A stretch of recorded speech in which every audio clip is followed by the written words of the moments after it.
students. Joining us for today's event are former student athletes who have played. Welcome back to the Mathai Center, where the Warriors have a 2-point lead at halftime. Joe Abramson, joined by former Wayne State women's basketball coach Linda Makowski. Again, we're celebrating 100 years of Wayne State athletics.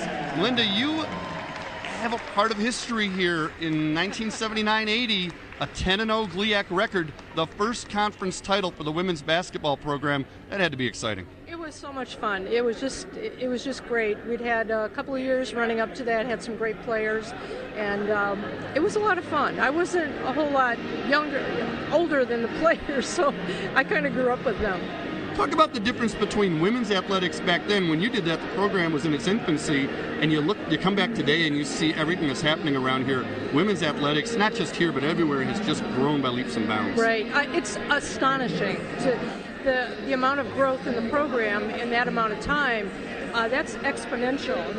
No other program that I'm aware of, specifically basketball for women, has grown quite that fast. It's exciting. It's fun to watch. We play below the rim. The men play above the rim. But these kids hustle and work hard, and they've got great support at Wayne State. Terrific coaching staff, and I'm really enjoying the game. They're really doing a nice job.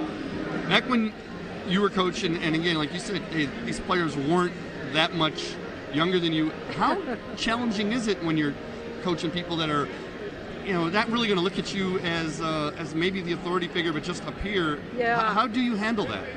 It was a challenge, but I love the game. First of all, I'd been played since in Catholic school from the time I was 10 years old, and I just had a sense and an ownership of basketball that I loved. I played with my older brother and played on the playgrounds, and I was really focused on just wanting to do good fundamentals and just let's be the best that you can be, and that's kind of where I was at. I just stayed in my lane.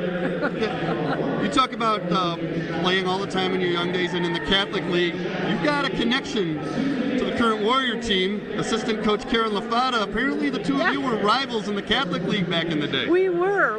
I have a picture from back when we won the city championship, and she was walking away, and we won. But they had their share of winning. Trust me. Yeah, I have a lot of respect for Karen, and I'm so happy she's involved with this program. It's really wonderful.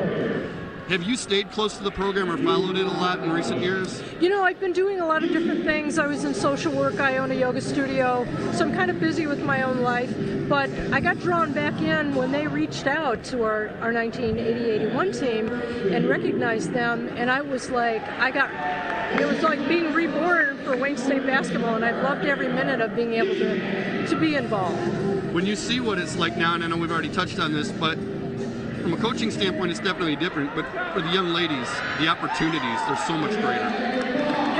Really is. I mean, there are a number of ways that people grow through their student-athlete experience, and many of those have never changed. But I think just to be able to take that focus, and most of them will never play overseas or in the WNBA. But at the same time, they're going to be probably your best employees. They're going to be the best moms. And then I just think it's an unparalleled experience to be a student athlete. When you left Wayne State, you went on and coached at Dayton, so you kept the coaching going for a while. Yeah. So is it something, it sounds like you've got a lot going on anyway, but is it something that you miss? On days like this, yes. I'd like to run a few drills, but after that, I think I'd be okay. Okay, so do you sit in the crowd and watch it and kind of in your head going, well, she should throw a skip pass there, or she ought to double down there? Does that ever leave you? No. Yeah, I can't watch a game and not be coaching it at some level, or, I don't know the players and their strategies and all that stuff, but yeah, it's always a part of me. No matter what I've done for a living, I'm always a coach. Just to see that Wayne State has done so much for this 100th year and to make such a big deal of it, that kind of shows the commitment they have to their entire athletic department. That has to make you proud to know that you're a part of a program that gets it. Yeah.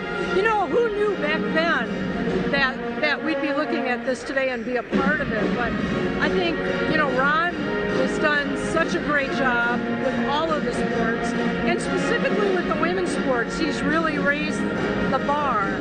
So I'm really proud to have had the privilege and honor to be a part of Wayne State Athletics. Well, Linda, it's people like you that laid the foundation for all of this to happen.